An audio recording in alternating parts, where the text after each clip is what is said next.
யூசுப் அலைஹிஸ்ஸலாமுடைய வரலாறு சில உரைக்காக கொஞ்ச நாளைக்கு முன்னாடி படிக்க வேண்டிய சூழல் வந்துச்சு.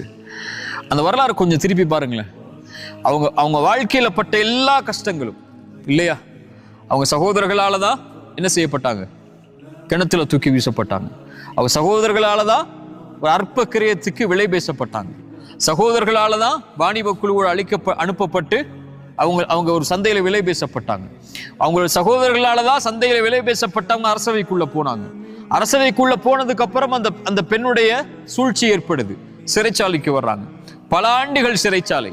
ஒரு கனவுடைய விளக்கம் 2 பேருக்கு சொல்றாங்க, நினைவுபடுத்த சொல்றாங்க அரசர்ட்ட. அவர் மறந்துடுறாரு, ஷைத்தான் மறக்கடிச்சிடறான். இன்னும் பல ஆண்டுகள் சிறைச்சாலை.